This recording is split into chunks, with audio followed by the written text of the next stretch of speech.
إن الحمد لله نحمده ونستعينه ونستغفره ونعوذ بالله من شرور أنفسنا ومن سيئات أعمالنا من يهده الله فلا مضل له ومن يضلل فلا هادي له أشهد أن لا إله إلا الله وحده لا شريك له وأشهد أن محمدا عبده ورسوله يا أيها الذين آمنوا اتقوا الله حق تقاته ولا تموتن إلا وأنتم مسلمون يا أيها الناس اتقوا ربكم الذي خلقكم من نفس واحدة وخلق منها زوجها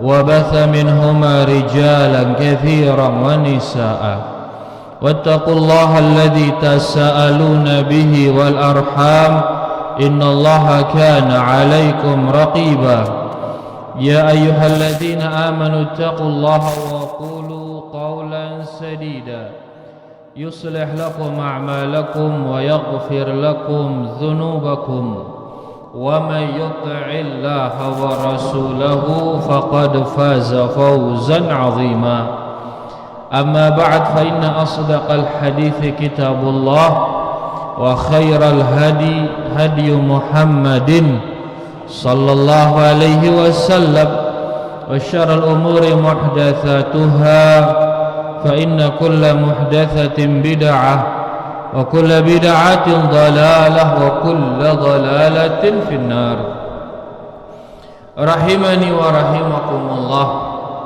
Para hadirin yang semoga kita semua diberkahi dan dirahmati Allah Subhanahu wa taala. Alhamdulillah, segala puji bagi Allah Subhanahu wa taala atas segala nikmatnya. Alhamdulillah, salawat dan salam untuk Nabi kita Nabi Muhammad sallallahu alaihi wasallam. Malam ini karena santri libur ini ya, maka kita baca kitab yang lain, tidak seperti biasanya. Kalau biasanya kita baca kitab Usulul Iman fi Dhau'il Kitab was Sunnah, landasan-landasan iman sesuai dengan Alkitab dan Sunnah. Kalau malam ini kita akan baca kitab judulnya Al-Qawaid Al-Arba'ah, 4 kaedah itu judulnya.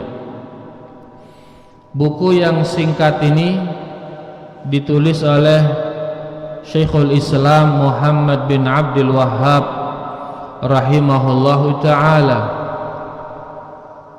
Kalau pas libur semester yang lalu kita baca buku penulis yang sama, tapi judulnya Al-Usul As-Sittah, landasan yang 6 landasan beragama.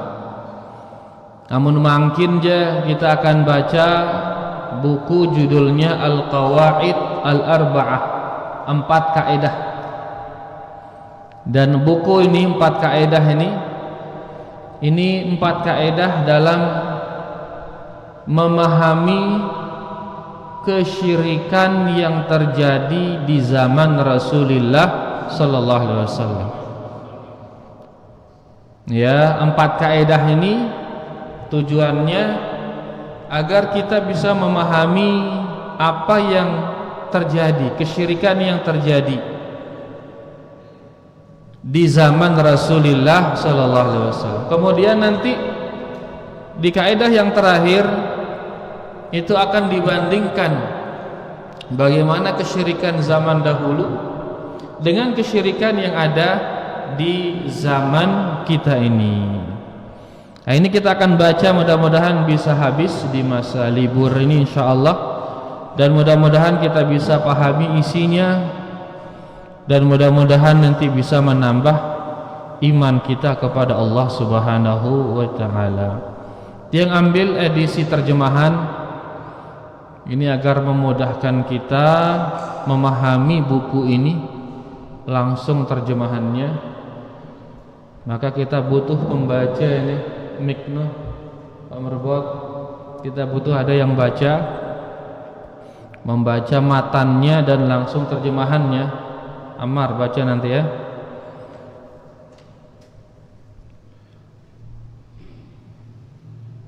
Ini pertama muqaddimah dari penerjemah.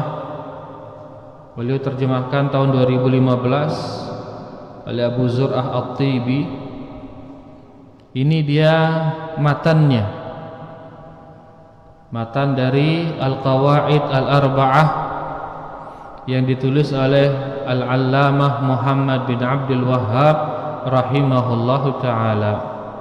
Kita mulai baca dari awal, kemudian terjemahannya. Ammar, fadhal.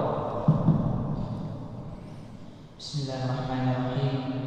Qala al-mu'allif rahimahullahu ta'ala, as'alullah al-karim rabbal 'arsyil 'azim an yatawallaka fid dunya wal akhirah wa an yaj'alaka mubarakan aynama kunt wa an yaj'alaka mimman idza u'tiya syakara wa idza tuliya sabara wa idza adnaba astaghfar fa inna haula'i thalathu anwa' as-sa'adah.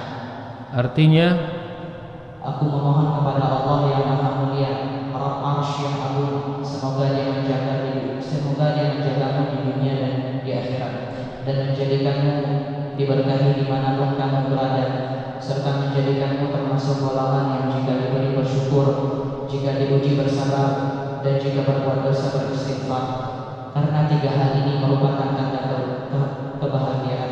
baik. Di sini di kitab ini penulis pertama mendoakan kita.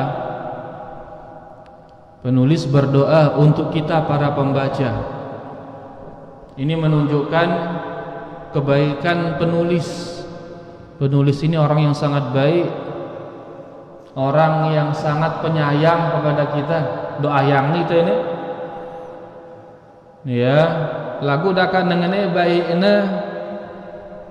Tetap saja beliau ini dihina, tetap saja beliau ini dijelek-jelekkan, bahkan menyebut aranna seolah-olah bepecengi wah ini, bahkan menekano itu Wahabi, menambahkan darah tadah lah, seolah-olah cengih image-nya, padahal beliau luar biasa. Di setiap kitabnya beliau doakan kita, doa yang itu para pembaca. Beliau mengatakan, aku memohon kepada Allah yang Maha Mulia, Rabb Arasy yang Agung. Berarti ini beliau bertawassul dengan nama-nama Allah. Ini tawassul dengan nama-nama Allah. Allah yang Maha Mulia, Allah Rabb Arasy yang Agung. Ini tawassul dengan nama-nama Allah. Setelah bertawassul dengan nama-nama Allah, beliau berdoa. Apa isi doanya? Semoga Dia menjagamu. Ini isi doanya. Mudah-mudahan kita niki terjaga isi Allah. Dan jaga niki sebagaimana kita ketahui ada menjaga umum, ada menjaga khusus. Allah menjaga secara umum, seluruh makhluknya dijaga oleh Allah Subhanahu wa taala. Seluruh makhluknya dijaga. Entah itu manusia maupun hewan dijaga oleh Allah. Orang Islam maupun orang kafir dijaga oleh Allah. Ini penjagaan yang umum. Ada juga di sana penjagaan yang khusus. Allah menjaga orang-orang beriman, yakni Allah memenangkan orang-orang beriman. Menang di dunia, menang endah di akhirat. Nah, semoga Allah menjagamu di dunia dan di akhirat. Doa beliau yang pertama. Yang kedua, menjadikanmu diberkahi dimanapun kamu berada. Doa kedua, mudahan kamu diberkahi dimanapun kamu berada. Nah, piaran berkah. Apa nama berkah? Nah, kebaikan yang banyak dan dia terus menerus kekal kebaikan itu.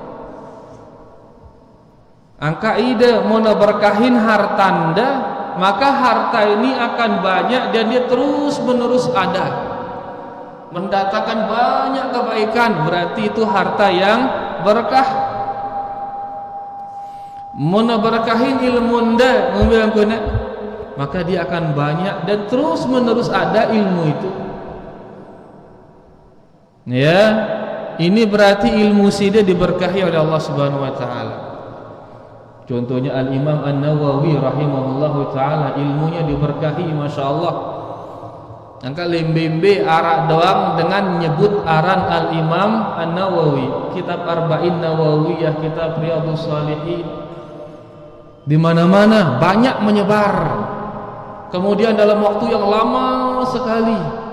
Ini menunjukkan ciri-ciri ilmunya itu diberkahi. Termasuk Syekh Muhammad bin Abdul Wahab juga demikian. Sedunia atau kitabnya di mana-mana dibahas buku beliau. Rahimahullahu taala. Termasuk yang kita baca makin niki. Itu contoh diberkahi. Maka mudah-mudahan itu kan berkahin hidup tadi, sehingga walaupun dia sedikit kita sampaikan, kalau dia berkah maka dia akan menjadi banyak faedahnya dan akan terus menerus. Nah, mudah-mudahan engkau diberkahi dimanapun kamu berada, serta ini doa beliau yang ketiga, semoga Allah menjadikanmu termasuk golongan yang jika diberi dia bersyukur, jika diuji dia bersabar, dan jika berbuat dosa dia beristighfar. Jika diberi dia syukur, jika diuji dia bersabar, jika berbuat dosa dia istighfar. 3 kondisi niki, diberi, diuji, berdosa. 3 kondisi niki pasti kita akan selalu alami yang 3 ini. Pasti semua kita mengalami yang 3 ini. Pasti kita diberi rizki. Dia nangan oke. Arak itu dia mau rizki jelo ini. Ndak arak selapuan tu mau rizki, selapuan tu mau beriak. Arak kan dia beriak jelo ini. Arak dia beriak, dia narak selapuan tu beriak ini. Selapuan tu begita, selapuan tu berdengar rizki dang ini. Selapuan tu salat, alhamdulillah rizki. Nah, kalau kita diberi, tugas kita apa? Bersyukur. Kemudian kita diuji setiap hari, arak doang ujian, pasti itu setiap hari. Arak doang ujian. Sakit naik lah, sakit pemeleng lah, sakit apa ujian. Kalau diuji maka dia bersabar. Dan setiap kita pendosa, ada doang dosa. Ya, nak liwat lah ikmal nak seret keluar itu kita atau no? Atau dengan ngerosang no arak doang dosa no. Maka di saat kita berdosa, apa tugas kita? Beristighfar. Jadi si telu ini diberi, diuji, berdosa, wah pasti arak. Karing bagaimana mensikapinya karing. Makanya beliau mendoakan kita, mudah-mudahan saat mau Bapak kita bersyukur. Mudah-mudahan saat mau ujian kita bersabar. Mudah-mudahan di saat kita terjerumus dalam dosa kita langsung beristighfar. Nah, kalau sudah kumpul 3 hal ini, bersyukur, bersabar, beristighfar, maka dia akan mendapatkan kebahagiaan. Dia akan mendapatkan kebahagiaan. Kalau kita lihat di lafaznya, beliau mengatakan unwanus sa'adah. Apa arti unwan? Unwan kalau bahasa aslinya yakni alamat. Apa alamat itu? B alamat de, ngeneng itu. Apa artinya itu? Yani B tok balinde, ngono kan? Mun tiang milih miteide, B tok tiang piteide, ngono kan? Iya ran unwan ini, iya ran alamat ini. mun tiang milih mete ide beto tiang pete ide enteng kan ini alamat. Nah, seseorang kalau dia ingin bahagia, alamat bahagia itu di mana? Di beristighfar saat dia berdosa. Alamat kebahagiaan itu di bersabar saat dia diuji. Alamat kebahagiaan itu di bersyukur saat dia diberi. Angka kadang-kadang ini dengan bahagia, saat mau musibah ini dengan bahagia. Mau musibah lagu bahagia ya. Kenapa? Kalau dia bersabar, nanti di hatinya ada ketenangan, di hatinya ada kedamaian. Ini ya bahagia saat mau musibah. Nengke kita ini ngombe tadah ini. Muntah mau musibah, ini kita bahagia. Mau di teman bahagia berarti di teman sabar berarti. Karena siaran sabar menahan jiwa, habsun nafsi, takan jiwa nu. Akan ndak memberontak jiwa nu, tahan. Kalau kita mampu menahannya, tenang dia, di sanalah dia kebahagiaan di saat seseorang itu bersabar. Intinya bahwasanya kebahagiaan itu ada di 3 alamat ini. Beristighfar saat dia berdosa, bersabar saat dia diuji, kemudian bersyukur saat dia diberi. Dan ini 3-tiganya, bersyukur, bersabar, beristighfar, niki taufik dari Allah Subhanahu wa taala.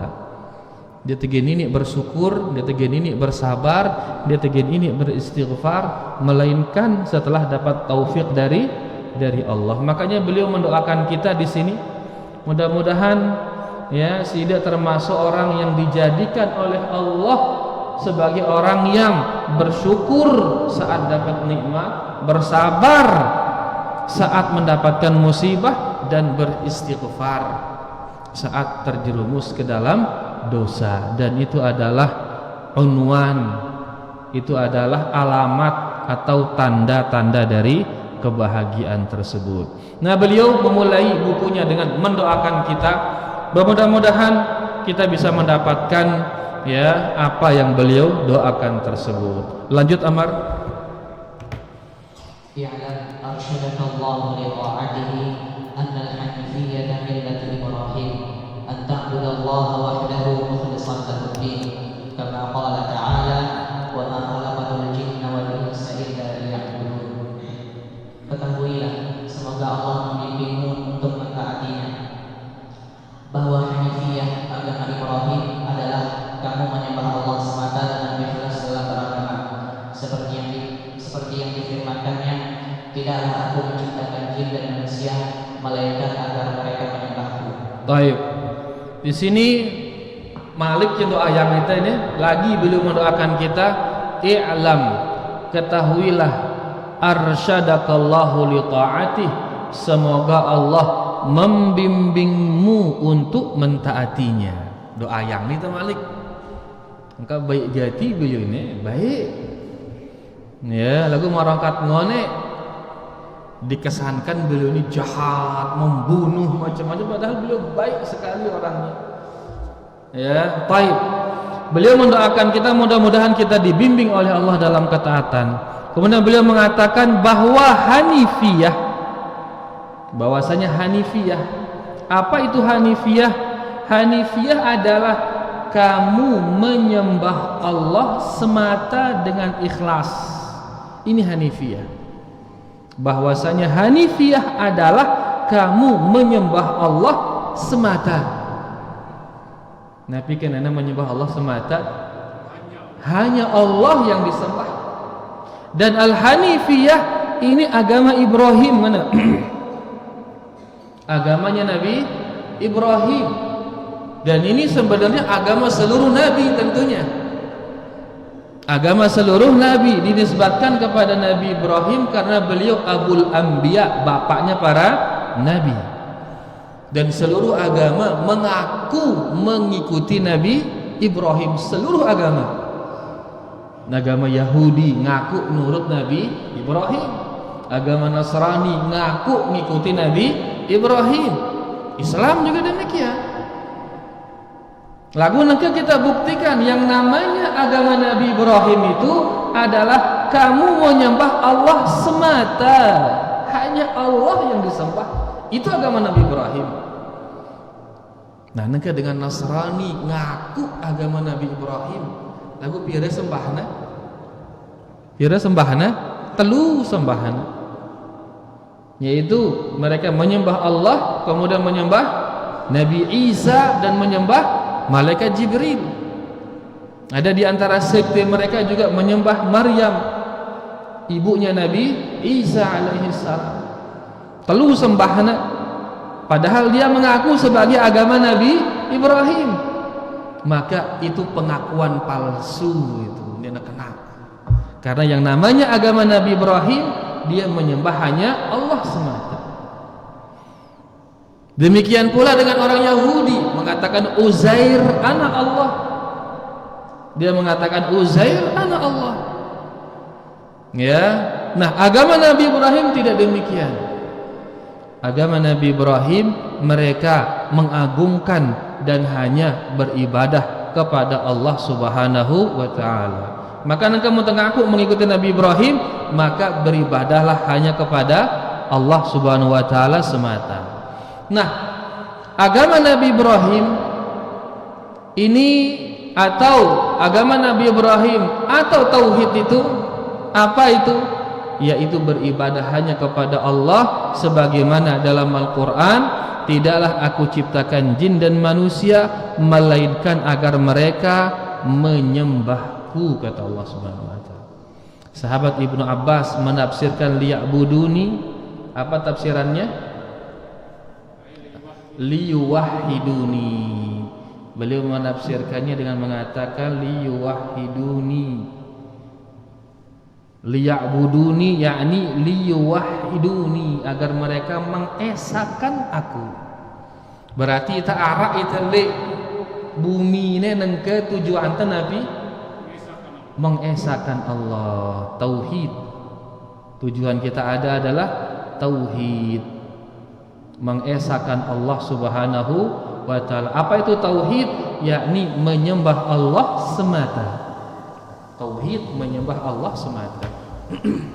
Dalam pembahasan kemarin kitab Ushulul Iman, kita sudah sebutkan tentang definisi tauhid. Kita sebutkan tentang definisi tauhid. Dan definisi tauhid ada dua, kita bilang. Definisi tauhid dua. Ada definisi umum, ada definisi khusus. Definisi umum tauhid itu adalah tauhid rububiyah, tauhid uluhiyah, tauhid al-asma was sifat. Itu umum. Adapun tauhid khusus, yaitu kamu menyembah Allah semata. Itu definisi tauhid khusus. Karena mengenang khusus karena di dalam Al-Qur'an, kalau dikatakan tauhid, maka maksudnya adalah tauhid menyembah Allah semata. Sedangkan tauhid itu kan ada tauhid rububiyah. Apa tauhid rububiyah? Mengakui Allah yang menciptakan. Ada tauhid al-asma was sifat. Apa asma was sifat? Meyakini nama-nama dan sifat-sifat Allah Esa mesa-mesana maraino. Kemudian yang ketiga tauhid uluhiyah. Ini definisi umum tentang tauhid. Lagu nangka arah definisi khusus. Dan definisi khusus itulah yang dimaksudkan di dalam Al-Qur'an dan hadis-hadis itu. Angka ini Al-Hanifiyah adalah tauhid. Apa tauhid itu? Yaitu menyembah hanya Allah Subhanahu wa taala. Hanya beliau maksudkan di sini tauhid, di sini Al-Hanifiyah, di sini yaitu definisi dari tauhid yang khusus itu. Definisi tauhid yang khusus itu. Nah, bahwasanya dari sini bahwasanya Al-Hanifiyah yang merupakan agama Nabi Ibrahim, apa isi agamanya? Yaitu engkau beribadah hanya kepada Allah Subhanahu wa taala semata. Lanjut matannya. فإذا عرفت أن الله خلقك لعبادته فاعلم أن العبادة لا تسمى عبادة إلا مع التوحيد كما أن الصلاة لا تسمى صلاة إلا مع الطهارة فإذا دخل الشرك في العبادة فسدت كالحدث إذا دخل في الطهارة. Artinya, apabila kamu sudah tahu bahwa Allah menciptakanmu untuk menyembahnya, maka ketahuilah bahwa ibadah tidak disebut ibadah kecuali disertai tauhid, seperti salat yang tidak disebut salat kecuali disertai wudu. Apabila syirik masuk dalam ibadah, maka ibadah itu menjadi dosa, seperti hadas yang apabila masuk dalam wudu. baik. Beliau kemudian mengatakan, apabila kamu sudah tahu bahwa Allah menciptakanmu untuk menyembahnya, muntuah nanao bahwasanya tujuan Allah nyipta yang itu untuk beribadah. Dari mana kita tahu itu tujuan itu? Dari mana kita tahu? Dari ayat tadi. Tidaklah aku ciptakan jin dan manusia melainkan untuk beribadah. Dari ayat ini. Berarti kita sekarang tahu tujuan kita ada ini adalah untuk beribadah. Tujuan kita ada ini untuk ibadah ini. Angkat dengan si arak lagu ndekna beribadah, berarti dia tidak melakukan tujuan adanya dia di sini. Lu dengan makin hidup di dunia lagu sehari-harinya sibuk dengan teknologi doang, misal jangan orangnya beribadah, sibuk miak kapal doang orang beribadah. Maka orang seperti ini memang jasa di dunia beli lagu dia meninggalkan tujuan adanya dia di atas muka bumi ini. Lagu dengke itu masya Allah tujuannya kita laksanakan tetap kita beribadah ini. Setelah kita tetap beribadah, bau itu ngadu teknologi no ini. Bisa kita menggunakannya pesawat terbang bau itu ngadu ya, maka luar biasa pemuliaan Allah tiba ida pada ini. Tujuan ibadah, tujuan diciptakan tetap berjalan dan kenikmatan dunia tetap kita bisa menikmatinya, alhamdulillah. Sebagian dengan lelahnya mikiran teknologi ini yang menjadikannya akhirnya meninggalkan tujuan daripada diciptakannya dia. Nah, tujuan kita ada sekarang adalah untuk beribadah, mentauhidkannya. Itu tujuan kita. Berarti jaga bener ini ibadah ini dan jangan sida. Karena ya tujuan tara ini untuk berdagang nengke nabi tujuan untuk berdagang ide pedagang doang soal ini apa tujuan untuk berdagang metabati maka jaga bener bati itu untuk berdagang tiba-tiba ditemu bati berarti itu ngumbi aran ini rugi seberapa rugi gati. Nah nengke kita ada di muka bumi ini tiba-tiba tidak beribadah kita, berarti kita apa namanya? Rugi. Belewean terus si beribadah atau sindek beribadah? Yang tidak banyakan. Makanya Allah berfirman, innal insana lafi khusrin, demi waktu kata Allah Subhanahu wa taala. Sesungguhnya manusia benar-benar dalam kerugian. Karena banyak mereka meninggalkan tujuan daripada diciptakannya mereka, yaitu ibadah. Maka anda beribadah batal ibadahnya. Apa yang membatalkannya? Syirik membatalkannya. Makanya dikatakan di sini kalau kita sudah tahu sekarang tujuan kita ada di muka bumi ini untuk beribadah, maka perlu kita ketahui, penting untuk kita ketahui bahwa ibadah tidak disebut ibadah, bahwasanya ibadah tidak disebut ibadah kecuali disertai tauhid. Salat ndik naran ibadah kecuali kalau kita sudah bertauhid. Puasa ndik nataranin ibadah kecuali kalau kita sudah bertauhid. Berhaji tidak dikatakan beribadah kecuali kalau kita sudah bertauhid. Karena ngone siaran ibadah yaitu mengesahkan Allah. Apa ran mengesahkan? Nah, bahasa Sasak ini kan esa ini. Esa artinya apa? Esa-esa. Nah, oke. Yakni kita beribadah kepada Allah esa-esana. Sehingga engkau beribadah kepada Allah dan beribadah juga kepada selain Allah, maka ini dia tidak lagi mengesahkan Allah.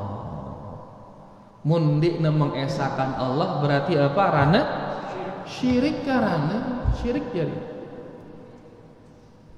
Makanya orang yang beribadah tidak akan dinamakan dia beribadah sampai dia meninggalkan syirik.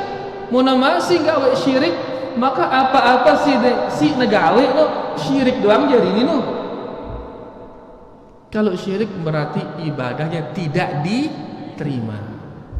Yang kak dakwah para rasul pertama kali adalah mengajak orang bertauhid, tinggalkan syirik. Karena selama arak syirik maka ibadah itu tidak bermanfaat. Nah, kalau kita sudah tahu bahwa ibadah ini tidak disebut ibadah kecuali jika disertai tauhid, sebagaimana sholat tidak disebut sholat kecuali disertai dengan wudu. Siu kali itu sholat lagu tanpa wudu sah ke sholat no, dia sah. Siu kali nangenang la ilaha illallah lagu syirik gawe na sah ke ucapan nangenang la ilaha illallah dia sah sampai dia meninggalkan kesyirikan itu. Ya, jadi tauhid ini ibarat wudu bagi sholat. Seseorang yang dia sholat lagu dia wudu maka sholatnya tidak sah, maka demikian pula orang yang syirik kemudian melakukan ibadah, maka ibadahnya tersebut tidak sah sampai dia tinggalkan syirik tersebut. Apabila syirik masuk dalam ibadah, maka ibadah itu menjadi rusak sede ibadahnya. Ya, seperti hadas yang apabila masuk ke dalam wudu, maka wudunya rusak. Kalau wudu rusak, maka sholatnya juga rusak. Jelas ini para jamaah, maka harus kita jauhi yang namanya syirik niki nomor sekian. Makanya dakwah niki dakwah salafiyah tujuan utamanya adalah agar manusia ini semua menjauhkan kesyirikan. Pernah bahas pasti ujung-ujungnya mereka mengajak kepada tauhid, meninggalkan yang namanya kesyirikan. Lanjut Bu, ini masih mukaddimah ini.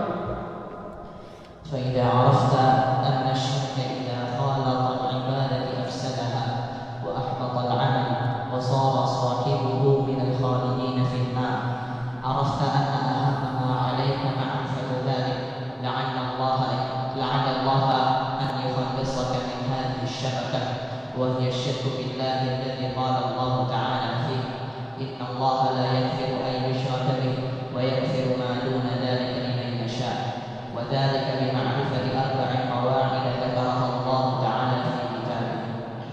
Artinya, apabila kamu telah tahu bahwa syirik apabila bercampur dengan ibadah akan merusaknya, menghapus pahala amal ibadah dan menjadikan pelakunya kekal di neraka. Kamu pun tahu bahwa perkara sangat penting bagimu adalah mempelajari hal tersebut. Semoga Allah mensucikanmu dari dunia ini, yaitu syirik pada Allah.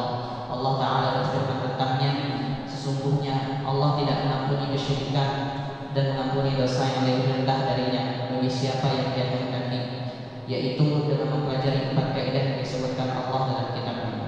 baik. Apabila kamu telah mengetahui bahwa syirik apabila bercampur dengan ibadah akan merusaknya, ini kembali kemana? Merusak ibadah. Kalau syirik bercampur maka rusak ibadah itu. Kemudian menghapus pahala ibadah nusida batal. Si kedua pahalanya hilang. Dan yang ketiga pelakunya kekal di neraka. Waliyadzubillah. Pelakunya kekal di dalam neraka.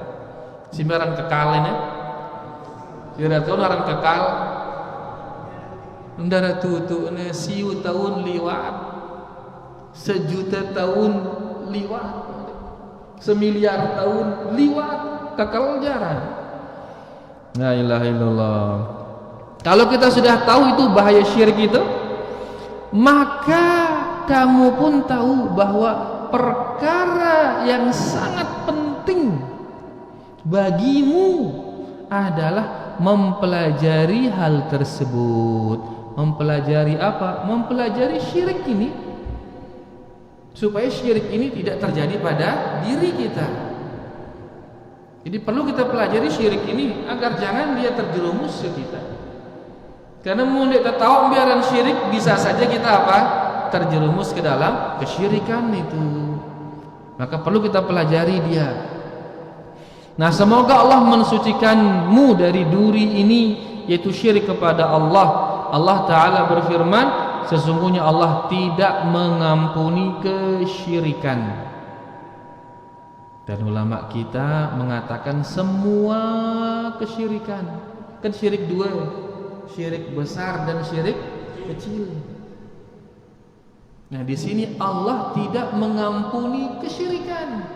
Ulama kita mengatakan tidak mengampuni dosa besar, tidak mengampuni syirik besar, tidak pula syirik kecil kalau belum tobat.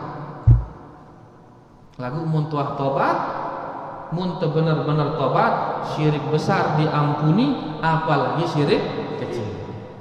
Tapi kalau mati bawa dosa syirik besar ataupun syirik kecil, maka Allah mengatakan tidak akan mengampuninya. Dan mengampuni dosa yang lebih rendah dari dosa syirik itu. Ya, dosa-dosa belit sila bawa no. Seperti dosa minum khamar misal, dosa berjudi misal, itu akan diampuni oleh Allah bagi yang dikehendaki. Kalau tidak dikehendaki, tidak diampuni berarti. Dalam arti mendosa di bawah syirik, itu dia di bawah kehendak Allah, tahtal masyiah. Adapun dosa syirik sudah paten, sudah tidak akan diampuni. Paten, wah dosa syirik aja, pasti kena azab orangnya, pasti kena azab orangnya kalau dosa syirik. Kalau dosa di bawah syirik ada kemungkinan diampuni sehingga tidak diazab. Kalau tidak diampuni, diazab dulu. Dan di ayat yang lain dinyatakan orang yang mati membawa dosa syirik, dia akan kekal selama-lamanya di neraka, waliyadzubillah. Itu tentunya dosa syirik besar. Nah, kalau kita tahu bahaya syirik, maka kita akan menyadari hal yang paling penting untuk kita pelajari adalah mempelajari tentang kesyirikan ini. Untuk mengetahui kesyirikan ini, kita perlu mengetahui kondisi kesyirikan di zaman Rasulullah sallallahu alaihi wasallam. Ngombe je kondisi dengan syirik di zaman beliau lain. Nah, kondisi orang-orang musyrik di zaman beliau dulu sallallahu alaihi wasallam di sini dikumpulkan oleh beliau dalam 4 kaidah ini. 4 kaidah yang akan kita baca sekarang.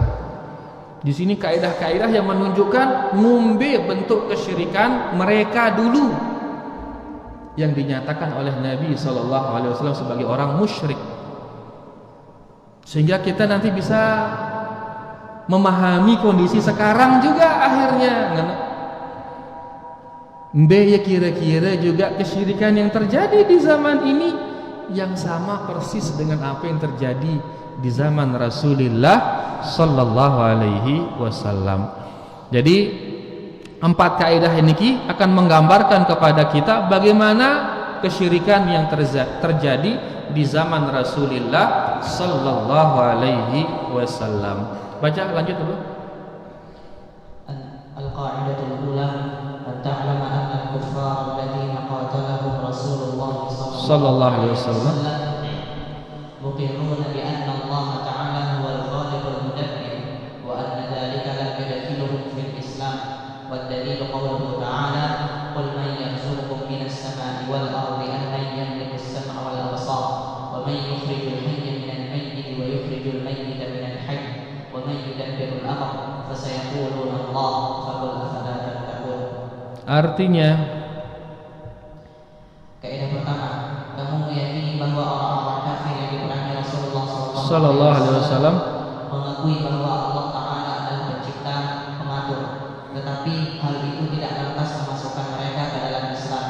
Dalilnya adalah firman-Nya Ta'ala, katakanlah, siapakah yang memberi rezeki kepada dari langit dan bumi, atau siapakah yang kuasa menciptakan pendengaran dan penglihatan, dan siapakah yang mengeluarkan yang hidup dari yang mati dan mengeluarkan yang mati dari yang hidup, dan siapakah yang mengatur segala urusan. Maka mereka akan menjawab, Allah. Maka katakanlah, mengapa kamu tidak bertakwa kepadanya? Baik. Kaidah pertama, kondisi kesyirikan dulu di zaman Nabi sallallahu alaihi wasallam. Kaidah pertama, beliau mengatakan, kamu meyakini bahwa orang-orang kafir mana ini yang diperangi Rasulullah sallallahu alaihi wasallam. Berarti mereka kenapa diperangi? Karena mereka kafir. Nah, orang-orang kafir yang diperangi Rasul sallallahu alaihi wasallam mengakui bahwasanya Allah Ta'ala pencipta dan pengatur, mengakui Allah satu-satunya menciptakan, Allah satu-satunya yang mengatur. Ini kita namakan tauhid apa ini? Rububiyah. Ini yang dinamakan dengan tauhid rububiyah. Nah, dalam tauhid rububiyah, inti terbesar tauhid rububiyah itu adalah meyakini Allah sendiriannya pencipta, meyakini Allah sendiriannya pengatur. Nanti pengatur itu mengatur rizki, mengatur kesehatan, mengatur keamanan, mengatur semua. Hanya Allah yang mengaturnya. Nah, orang-orang kafir itu meyakini ini, yakin dia ini. Mesak-mesakna Allah nyiptaya, mesak-mesakna Allah ngatur. Tapi hal itu tidak lantas memasukkan mereka ke dalam Islam. Mana bukti hal itu tidak memasukkan mereka ke dalam Islam? Yaitu mereka tetap diperangi oleh Rasulullah sallallahu alaihi wasallam. Tetap perangin ya. Sampai kapan dia diperangi? Sampai dia masuk Islam. Aku ngaku ya, masa Allah nyipta yang itu, masa Allah ngatur. Tetap dia diperangi, berarti dia ini belum masuk Islam. Nah, mana dalil bahwasanya mereka itu mengaku tauhid rububiyah? Dalilnya firman Allah Subhanahu wa taala niki ya, ada di surah Yunus ayat 31. Sebelum ayat 31 ini Allah berbicara tentang orang-orang musyrikin. Kita lihat di Al-Quran yang sudah cari tadi biar cepat. Ayat 31. Ini dia, qul man yarzuqukum minas sama. Di ayat sebelumnya Allah Subhanahu wa taala berbicara tentang orang-orang musyrikin. Wa yauma nahsyuruhum jami'an thumma naqulu lilladzina asyraku, kata Allah Subhanahu wa taala. Dan kami berkata kepada orang-orang yang musyrik itu. Berarti ayat ini berbicara tentang orang musyrik, orang syirik. Ya, ayat ini berbicara tentang orang syirik tadi. Nah, orang syirik ini jika kita katakan kepadanya, siapakah yang memberi rizki kepadamu dari langit dan bumi? Sehingga ada rizki dengan langit dan dari bumi. Sini runang hujan, sini ang tumbuh-tumbuhan. Siapakah yang kuasa menciptakan pendengaran? Sehingga ada ide pendengaran. Sehingga ada ide penglihatan. Siapakah yang mengeluarkan yang hidup dari yang mati? Hidup subul dengan benda mati. Mbak benda mati. Teluk misalkan subul manuk, benda hidup keluar dari benda mati. Biji jagung subul gedeng seret. Dia nengono ke Pak Alwi, orang pertanian nih. Benda mati keluar sesuatu yang hidup. ya, atau mati dan mengeluarkan yang mati dari yang hidup. Sesuatu benda mati subul dengan hidup. Ini je luwe ini kah? Benda mati subul dengan bekas hidup. Kan luwe ini. Ya. Nah, yang melakukan itu siapa? Hanya Allah. Yakin mereka hanya Allah melakukan itu? Dan siapakah yang mengatur segala urusan? Menghidupkan, mematikan, ngasih rizki, ngasih semuanya itu. Siapa yang mengurus semua itu? Maka orang musyrik ini, mereka ini akan menjawab, Allah yang melakukan itu. Berarti orang syirik itu mengakui dia tauhid rububiyah, tapi itu saja belum bisa memasukkan mereka ke dalam Islam. Makanya dikatakan di akhir ayat, ya, dikatakan di akhir ayat, qul afala tattaqun, katakan kepada mereka ya Muhammad, mengapa kalian tidak bertakwa? Nabi aran takwa yakni takut, kan dia takut tipe Allah. Ya, takut apa? Takut yaitu akan diazab oleh Allah. Kenapa akan diazab? Karena masih melakukan kesyirikan. Kan dia masih enggak syirik, dia takut ketika Allah. Kan dia beribadah hanya kepada dia. Kan dia zalimin Allah. Afala tattaqun, dia takut ke? Maka kalau benar-benar sudah bertakwa, otomatis sudah akan bertauhid kepada Allah dan meninggalkan kesyirikan. Nah, ini menunjukkan bahwasanya mereka tidak dikatakan bertakwa. Belum mereka itu dikatakan bertakwa. Mereka dikatakan tidak bertakwa walaupun mereka sudah meyakini tauhid rububiyah. Kapan mereka dikatakan bertakwa? Kalau tauhid rububiyahnya disertai dengan tauhid uluhiyah, yakni mereka beribadah hanya kepada Allah Subhanahu wa taala. Nah, kaidah pertama ini berarti orang-orang yang diperangi oleh Rasul sallallahu alaihi wasallam adalah orang-orang yang mengakui tauhid rububiyah. Tapi itu belum cukup memasukkan mereka ke dalam Islam. Berarti di zaman ini sekarang, kalau hanya meyakini tauhid rububiyah sedangkan tauhid uluhiyah langgarnya, ya, berarti dia belum Islam. Sekaligus bantahan kepada beberapa orang yang mengatakan siaran tauhid dan meyakinin Allah satu-satunya pencipta jeri wahino. Setelah diyakinin hanya Allah pencipta, bebas lah itu ngumbi-ngambi. Siaran syirik ngene meyakini ada dua pencipta. Mendengar Allah pencipta dan ada pencipta lagi selain Allah, ini nama syirik. Maka katakan kepada mereka, orang yang meyakini bahwasanya Allah sendiriannya pencipta, itu belum memasukkan mereka ke dalam Islam. Kapan mereka dikatakan masuk Islam? Sampai mereka beribadah hanya kepada Allah Subhanahu wa taala. Mudah-mudahan niki kaidah pertama dan mukaddimah tadi bisa jelas, ya, dan kalau ada yang belum jelas bisa kita tanyakan nanti di setelah azan insyaallah. Nanti masih ada kaidah kedua, kemudian ada lagi kaidah ketiga nanti, ya, dan terakhir kaidah keempat. Mudah-mudahan bisa kita baca nanti di pertemuan kedua insyaallah sampai dia habis kitab kita niki dia para jamaah. Kalau ada yang belum jelas nanti kita tanyakan setelah azan. Wassallallahu ala nabiyina Muhammad walhamdulillahirabbil alamin. Silakan azan.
وعلى آل محمد كما صليت على إبراهيم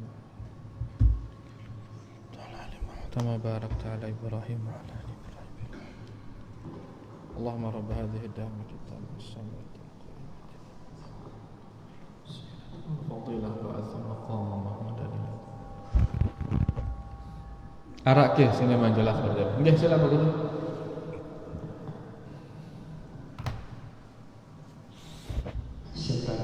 Nggih. Mohon penjelasan surat Al-Maidah ayat 15, 16 dan 17. Nggih. Yang bunyinya A'udzubillahi minasyaitonirrajim. Nggih. Ya ahlal kitab qad ja'akum rasulun yubayyinu lakum katsiran mimma kuntum tukhfuna minal kitab. Ini ki Ayat 15 wa ya'fu an katsir qad ja'akum minallahi nurun wa kitabun mubin. Nabi yang belum jelasnya Pak Guru. Makna mungkin tafsir terkandung di dalam ayat ini. Jelas enggak terjemahannya? Jelas toh? Jelas terjemahannya? Qala Allah ya Isa ibn Maryam anta qulta lin-nasi ittakhiduni wa ummi ilayhinna min dunillah qala subhanaka ma yakunu li an aqula ma laysa li bihaqq in kuntu qultuhu faqad 'alimta ta'lamu ma fi nafsi wa la a'lamu ma fi nafsi innaka anta. Ayat berapa niki? Jadi ayat 15 surat Al-Maidah. Surat Al-Maidah. Surat Al-Maidah Di 115. Oh, yang dengar 15 tadi. 115. Wa idh qala Allahu ya Isa. Penjelasannya seperti itu. Wa idz qala Allahu ya Isa. Ayat 16 berarti. Ya. Kita besarkan terjemahannya nggih biar enak dibaca. Ayat 115. Kemudian ayat yang inta'uddu intu'ajibuhum fa innahum ibad wa in taghfir lahum fa innaka antal azizul hakim. Di sebuah penjelasan saya pernah dengar Nggih. bahwa ayat ini dibaca oleh Rasul sallallahu alaihi wasallam ketika beliau salat malam sampai subuhnya dibaca berulang. Apa tujuan atau makna kan di dalam ayat ini? Nggih. Enggak bisa besar ini. Kelihatan dia di sana? Baik. Dan ingatlah ketika Allah berfirman, wahai Isa putra Maryam, engkaukah yang mengatakan kepada orang-orang, jadikanlah aku dan ibuku sebagai dua Tuhan selain Allah. Allah apa istilahnya konfirmasi karena kepada nabimu, kepada Nabi Isa dan ibunya. Hai Isa, engkaukah yang mengatakan kepada manusia bahwasanya wahai manusia sembah aku? Engkaukah mengatakan demikian? Yani Allah Subhanahu wa taala di sini tentu dia Maha mengetahui. Dia bertanya kepada Nabi Isa seperti ini tujuannya agar kita mengambil pelajaran dari itu. Allah bertanya, wahai Isa, kamukah yang nyuruh manusia menyembahmu? Maka Nabi Isa mengatakan, subhanak, maha suci engkau ya Allah. Tidak patut bagiku mengatakan apa yang bukan hakku. Karena ibadah hak siapa? Hak Allah. Dan hakku itu ibadahin. Ibadah itu hak Allah. Jika aku pernah mengatakannya, tentulah engkau telah mengetahuinya ya Allah.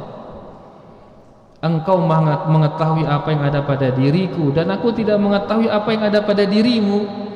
Engkau tahu selaku arak tiang ini, tapi saya tidak tahu apa yang ada pada dirimu, kecuali apa-apa yang Allah telah beritahukan kepada Nabi Isa. Enggak ada tahu si Nabi Isa. Sungguh engkau maha mengetahui ya segala yang gaib. Kemudian ya Nabi Isa mengatakan ma qultu lahum illa ma amartani bihi. Aku tidak mengatakan kepada mereka melainkan apa yang engkau telah perintahkan aku untuk mengatakannya.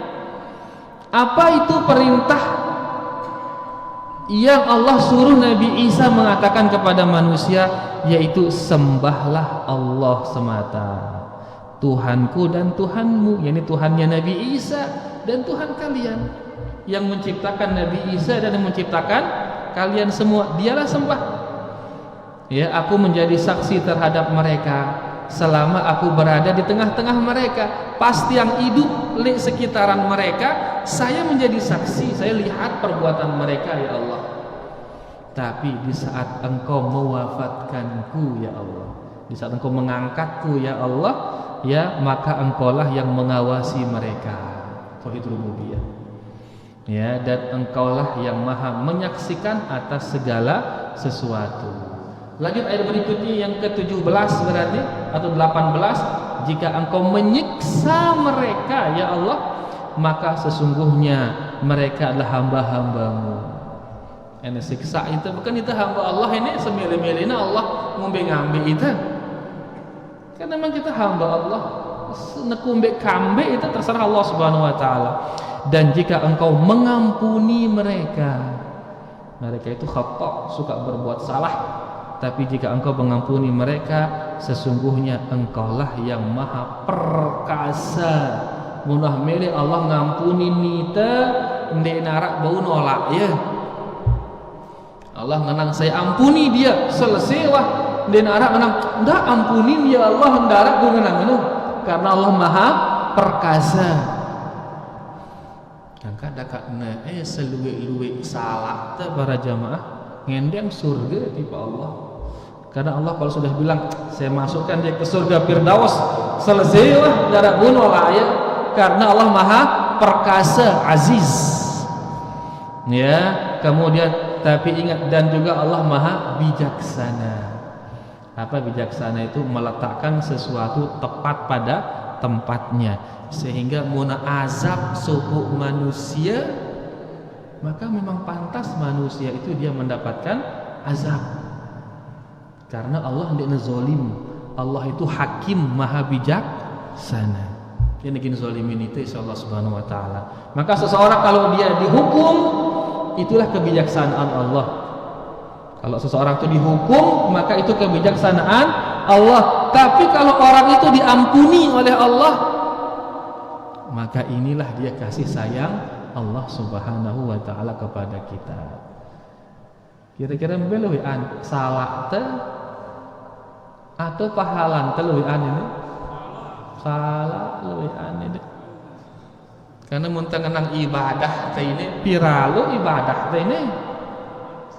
Nengka bene ngaji pira jam ngaji ini, ada 40 menit balik.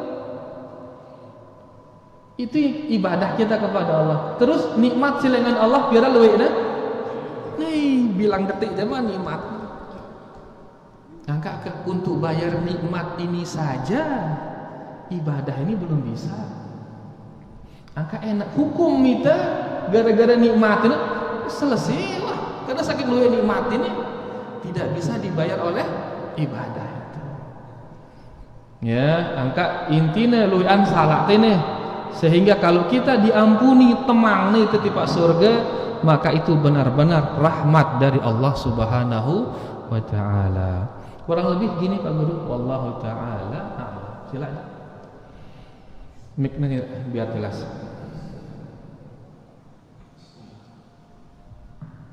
Pertanyaan. Nggih. Allah tidak mengampuni dosa syirik dan mengampuni dosa yang Lebih rendah dari syirik. Pertanyaan Ustaz, apakah jika seorang melakukan dosa syirik kemudian dia bertaubat, Allah akan tetap mengazabnya? Seseorang melakukan dosa syirik terus taubat dia, apakah dia akan diazab? Maka jawabannya, kalau tobatnya taubatan nasuha, tobat yang benar, ya, maka orang ini terhapus seluruh dosanya, termasuk dosa syirik. Karena Nabi SAW bersabda, at-taibu minadz-dzambi kaman la dzambalah. Orang yang tobat dari dosa itu seperti orang yang tidak pernah melakukan dosa.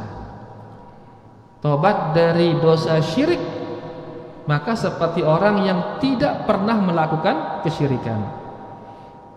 Kafir dia, misal 60 tahun kafir, tiba-tiba di akhir tahun tobat dia, terima Islam dia, maka seolah-olah dia tidak pernah melakukan kekufuran itu. Kalau dia tobat, maka tidak akan diazab.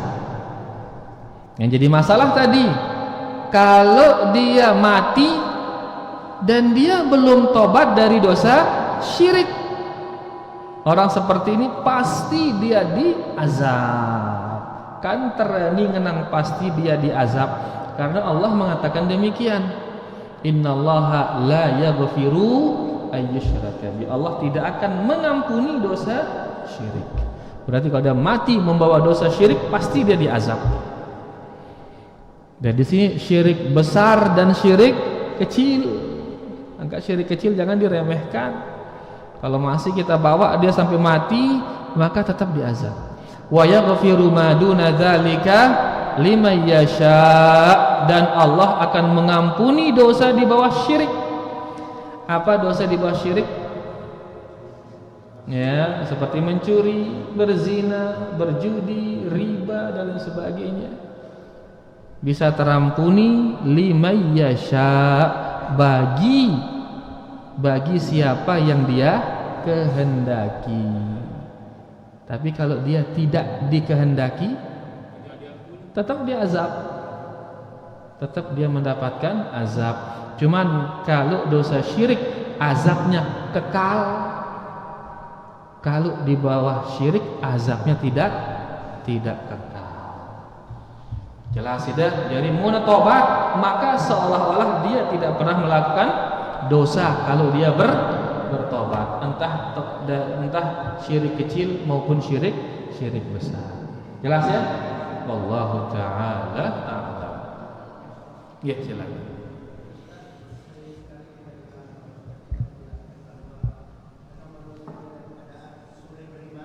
Oke. Pagi beriman, sore sudah kafir. Jadi bagaimana cara kita supaya bisa selamat kalau sudah seperti itu? Oke. Itu dalam sebuah hadis. Ya, badiru bil a'mal fitanan kaqita'il lailil mudlim. Dalam hadis disebutkan, bersegeralah beramal soleh sebelum datangnya ujian-ujian. Saking kerasnya ujian itu, sebagian orang di pagi hari masih dia beriman, tapi di malam hari sudah kafir dia. Saking kerasnya ujian itu. Atau di malam hari masih dia beriman, begitu besok pagi sudah kafir dia. Saking kerasnya ujian tersebut.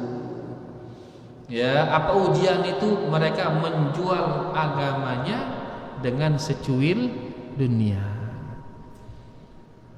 Sekarang berapa banyak orang-orang kita lihat keluar Islam gara-gara ekonomi, milih sugi, seret. Bahkan ada orang yang lihat keluar Islam hanya gara-gara ingin menikah. Ya, milih merarik kencang dengan nina kafir untuk menikahi dia, milih suku dengan Islam. Kita remeh gati, enggak nanti dengan nina itu, kan remeh gati. Ya, itu fitnah wanita, fitnah harta, fitnah jabatan, rombok fitnah nengke, fitnah sosial media, sosmed. Mereka ingin viral, diejek-ejek sholat dengan bercanda-canda. Terakhir mereka menghina-hina neraka, berjorak-jorak di neraka. Ini lihat kita di neraka, mana jorak-jorak di neraka, hanya untuk ingin viral. Gak sedikit, hanya untuk sedikit dunia mereka mau melakukan kekufuran. Dinasihatin, diingatkan, tetap dalam perbuatannya. Jadi intinya bahwasanya di akhir zaman nanti orang sudah meremehkan agama karena cobaan-cobaan dalam agama yang sangat keras. Saking kerasnya akhirnya ada orang keluar agama untuk secuil dunia milih agama. Oleh karenanya ilmu agama ini penting sekali. Karena kita sudah tahu tadi tujuan kita ada di muka bumi Nabi, agama ini tujuan tara ini. Adapun dunia kan sarana ini, makanan, harta, kekuasaan, apa malik sarana doang ini. Tujuan intinya apa?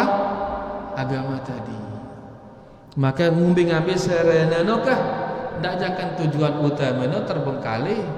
Ada orang yang sebaliknya, agama dijadikan sebagai sarana, dunia dijadikan sebagai tujuan. Milih berkuasa ini tujuannya, agama ya jadi sarana. Seret disebar-sebar isu agama agar dia mendapatkan kekuasaan. Ada orang ingin harta, isu agama juga digunakan. Aki dagangannya laku dan lain sebagainya. Ada orang juga mau wanita, agama gaduna. Ustadz ini terima apa ya? Ngene kan? Dan seterusnya. Jadi ingat, enggak jangan dunia no sebagai tujuan, agama sebagai sarana, jangan. Dan memang banyak sekali. Nah sekarang kita ini bagaimana? Berusaha agama, inilah dia tujuan. Adapun dunia ini sarana. Sugi ndek sugi, tujuannya tetap. Berkuasa ndek berkuasa, tujuannya tetap. Beristri ndek beristri, tujuannya tetap, dan seterusnya. Ya, nah intinya mereka akhirnya keluar dari agama di pagi hari atau di malam hari itu gara-gara hawa nafsunya. Ya, makanya obat dari hawa nafsu ini apa? Badiru bil a'mali. Awal hadis mengatakan segeralah beramal soleh, segera beramal soleh, karena amal soleh ini bisa menekan hawa nafsu. Hilanglah dia kemudian keinginan ya meninggalkan agama tersebut kalau sudah banyak amal soleh. Oleh karenanya fitnah ini hadapi dia dengan memperbanyak amal soleh. Di antara amal soleh ngaji nih kan, menuntut ilmu, ini di antara amal soleh. Selain mendapatkan ilmunya, kita juga mendapatkan apa? Imannya. Kan mau idap temu ngaji deh, tenang, jangan pedang kita kan, saking tenang.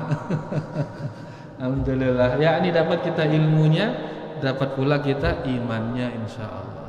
Udah jelas ya Bu. Wallahu ta'ala. Itu mana? Silakan. Orang belum masuk Islam hanya mengakui Allah yang menciptakan, ya, tapi belum beribadah hanya kepada Allah. Ya. Dan kalau kita lihat kebanyakan di masyarakat, kebanyakan melakukan seperti ini. Ya. Mengakui Allah yang menciptakan, beribadah kepada Allah, dan juga beribadah kepada selain Allah. Contohnya minta sehat, minta keberkahan. Hanya saja dia tidak secara langsung menyembah patung. Apakah bisa dikatakan ini dia berislam? Baik. Jadi tadi pelajaran kita mengatakan bahwasanya sai meyakini hanya Allah pencipta, hanya Allah yang mengatur alam, dan sampai di sana saja keyakinannya itu, maka orang ini belum dikatakan dia muslim sampai dia beribadah hanya kepada Allah. Ono kata mana? Nah, ini secara umum ini. Ya, bahwasanya saya yang mengakui tauhid rububiyah saja, maka dia belum Islam. Nah, nengkali zaman ini arak dengan marah ini, ganteng dia hanya mengakui tauhid rububiyah saja. Adapun berdoa endah ya tipak lolon kayu, berdoa endah tipak mualan, berdoa endah tipak isin kubur, ngombe yang kuning ini. Muntang ngenang saya nyipta yang biasa-biasa Allah. Lagu pas berdoa, dia hanya tipa Allah, lain endah tipa anak. Maka orang seperti ini tetap kita katakan dia ini belum masuk Islam. Sampai kapan? Sampai dia beribadah hanya kepada Allah. Nah, itu secara umumnya. Lagu tiba-tiba ketika personnya ini harus onya-onya. Tetanggampe misal, ya, maka perlu dinasihatin dia. Ndak pe langsung ponis dia. EP berarti kafir, EP ngenten ndak mampu. Belum. Jangan secepat itu. Ya, tidak bisa serta-merta kita tuding dia. Siapa tahu itu pengetahuan kita, tapi tidak seperti itu yang terjadi pada dia. Sehingga bareh tuduh teh kafir kan tulak tipa ita repot itu. Ya, tulak dosanya tipa ita, maka ini bahaya bagi kita. Jadi intinya ilmui dulu secara umum. Adapun per personnya jangan buru-buru, jangan cepat-cepat. Ya, karena bisa saja dia juga melakukan dia bertauhid, lalu kita menuduh dia yang bukan-bukan, padahal dia sebenarnya bertauhid. Tuduh teh bareh berbuat kesyirikan kan repot. Ya, misal sekarang kita tuh berdoa ngene di kubur. Kita tuh ngene berdoa di kubur, dan dia berdoa kepada Allah. Pengita tita aja marah berdoa tipa isin kubur. Pada kira-kira hukumnya dengan si berdoa tipa Allah lek kubur, kenca dengan si berdoa tipa isin kubur lek kubur. Pada ke hukumnya si dua ini beda gati hukum. Arak dengan berdoa lek kubur lagu tipa Allah. Arak dengan berdoa lek kubur lagu berdoa ngendeng tipa isin kubur. Ini berdoa lek kubur tipa isin kubur, ini syirik, jelas syirik. Berdoa kepada Allah di kubur, ulama kita mengatakan ini kebid'ahan. Sudah kita baca di usulul iman kemarin. Berdoa kepada Allah di kubur ini kebid'ahan dan menjadi sarana menuju kesyirikan. Karena sekali berdoa di Allah lagu di kubur ini kebid'ahan dan dia sarana menuju kesyirikan. Si kedua, ia berdoa di kubur tipa isin kubur, maka ini kesyirikan ini, perbuatannya syirik. Nah, nanti kita kan kadang-kadang kita tuh yang ini di kubur. Lalu itu nih tenawa, ya ini biar nggak berdoa ini, mente kan? Bisa saja dia berdoa kepada Allah. Lagu lek sedin kubur. Apakah orang seperti itu langsung kita bilang kafir? Nggak bisa. Karena memang dia nggak kafir, dia ini melakukan kebid'ahan. Si kafir ino si ngendeng tipa isin kubur, ini kekufuran. Sehingga makanya kita bilang tadi kadang-kadang kita ya salah sangka itu dalam kita salah hukum kita kayu, makanya jangan buru-buru dalam menghukum. Ya, amun sida seorang waliul amr misalkan dijalankan Islam di sini, maka tangguar nanti umana ide ngombe tono. Oh, aku ngendang TP isin kubur, maka sida berbuat kekufuran. Mudah murtad penggal, nanti kan kada orang murtad dipenggal lehernya. Kalau seorang waliul amr, kalau ndek sekedar nasihatin, ide ngombe tono. Itu ngendang TPS di kubur mah kesyirikan ini boy disebut dengan Islamun dengan orang Kunda. Atau dia mengatakan saya minta kepada Allah lagu tono bertawassul dengan orang soleh dengan maka katakan ini kebidahan tidak pernah dilakukan oleh para sahabat dinwah kebidahan ini. Mudah-mudahan berdoa langsung kepada Allah Subhanahu wa taala, tidak bertawasul dengan zatnya orang soleh. Ya, jadi tidak ada becat-becat ya. Cross check dulu, tanggor dulu. Mun mampu untuk menanggornya. Kita kembali ke pelajaran kita, mun pelajaran tengone sei hanya meyakini tauhid rububiyah, maka dia belum dinyatakan masuk Islam. Sampai dia beribadah hanya kepada Allah, baru netaparan beragama Islam. Jelas tidak Bu? Tidak ada becat-becat ponis dengan ya zahirnya muslim sudah berbaur dengan dia sebagai seorang muslim. Terjadi kesalahan, kesaling nasihatin semampu kita. Jelas Bu ya? Wallahu ta'ala a'lam. Masyarakat tadi saya silakan. Orang yang membawa dosa syirik dan belum tobat meninggal dunia kekal di neraka. Nggih. Baik syirik besar dan syirik kecil. Syirik besar saja. Kalau syirik kecil tidak kekal. Tapi keumuman ayat tadi syirik besar maupun syirik kecil kalau tidak tobat tetap dua-duanya dihukum berdasarkan ayat tadi. Lagu mun kekal itu hanya syirik besar. Syirik kecil tidak akan kekal karena Allah berfirman, innalladzina kafaru min ahlil kitab wal musyrikin. Nah, berarti orang kafir dari ahli kitab dan orang-orang syirik. Orang syirik yang sudah kafir. Kafir mumbe subuh dengan Islam. Fi nari jahannam khalidina fiha.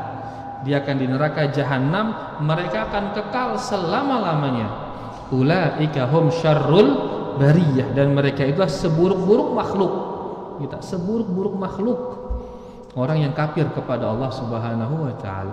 Jadi syirik yang menjadikan dia kekal adalah syirik yang mengeluarkannya dari Islam. Adapun syirik kecil ini tidak mengeluarkannya dari Islam. Ambil contoh syirik kecil. Riya contohnya syirik kecil. Tapi ingat riya niki juga ara riya syirik besar, ara riya syirik kecil. Riya yang syirik kecil itu kalau dia riya di beberapa ibadah. Riya di beberapa ibadah. Ulama kita mengatakan yasirur riya, riya yang ringan. Itu riya yang syirik kecil. Lagu seluruh ibadahnya riya, maka ini riyaknya orang-orang munafikin. Riyaknya orang-orang munafikin. Yukhadi'unallah, mereka ingin menipu Allah, menampakkan ibadah di hadapan orang-orang Islam agar dibilang dia Islam. Di seluruh ibadahnya dia tampakkan dirinya. Nah, ini dia riya yang besar itu.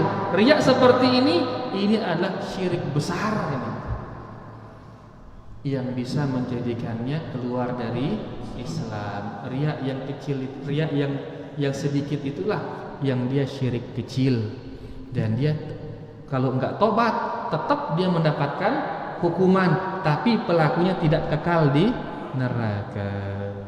Jelas sudah, tidak dijangkan apa bercampur ini. Wallahu taala a'lam. Nggih, jam 8 kan bakal haji lah ilalah. Pontak-pontak haji jam baru ini.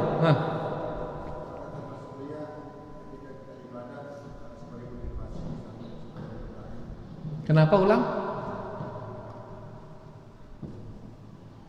Apakah termasuk riya ketika kita beribadah sebagai motivasi? Misalnya kita sengaja baca Al-Quran supaya orang tertarik. Supaya orang tertarik baca Quran. Nggih.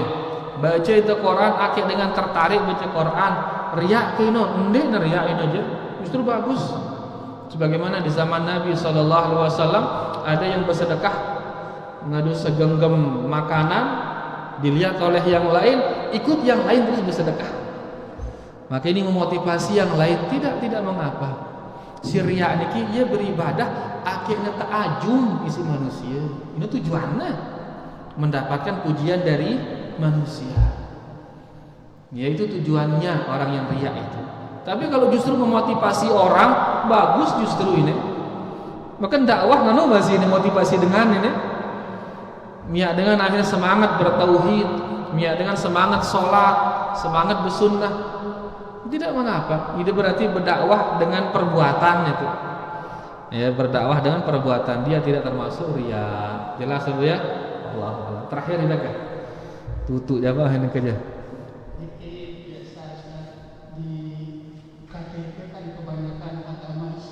Okay. Tapi dia tidak salah dengan apa? KTP ini Islam. Takut dia sholat, mungkin yang dengan si bejora aja Nabi kan KTP ini tema surga. La ilaha illallah. Taib. Jadi meninggalkan sholat, ya niki dosa yang sangat besar meninggalkan sholat niki. Bahkan sebagian ulama mengatakan meninggalkan sholat sugul dengan Islam.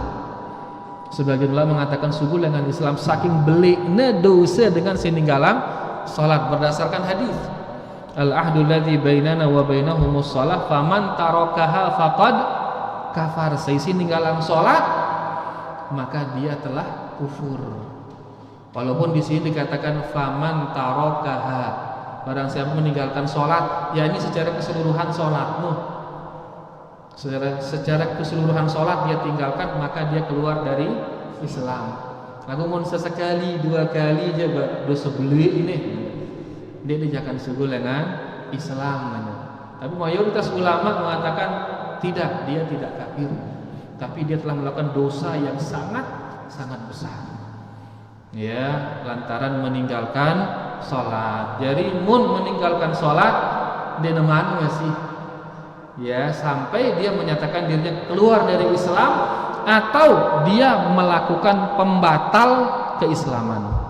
Di antara pembatal keislaman adalah berbuat syirik.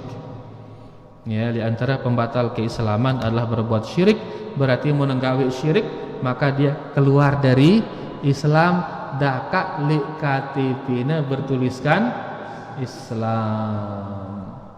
Jelas sudah. Jadi si beragama no manusia no. Nggak ke KTP-nya beragama aja. Ya, jangan di KTP-nya beragama. Mundit yang salah, ya, mundit yang salah di KTP Saudi ini nara tulisan agama, mundit yang salah. Ya, seingat tiang ke di Saudi KTP itu tidak ada tulisan agama. Ada iqamah haji, juga tuh iqamah. Coba kita. Dek dengkai ini ada iqamah juga antum? Oleh balik. Seingat tiang jadi nara agama di KTP ini. Ya, kenapa? Karena memang yang penting manusianya ini. Yang penting adalah manusianya. Adapun KTP itu kan dia nembuta aning bembe. Jelas belum nggih? Jadi yang penting adalah manusianya, jangan sampai meninggalkan sholat. Beniki dia mungkin yang bisa kita baca. Terima kasih banyak niki atas segala perhatiannya. Anggih kan terakhir mami ini. Ada.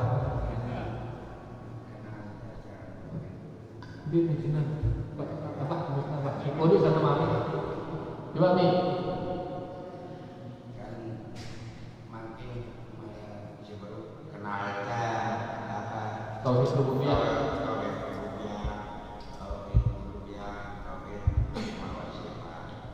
Aku makin kan lean selaku beda.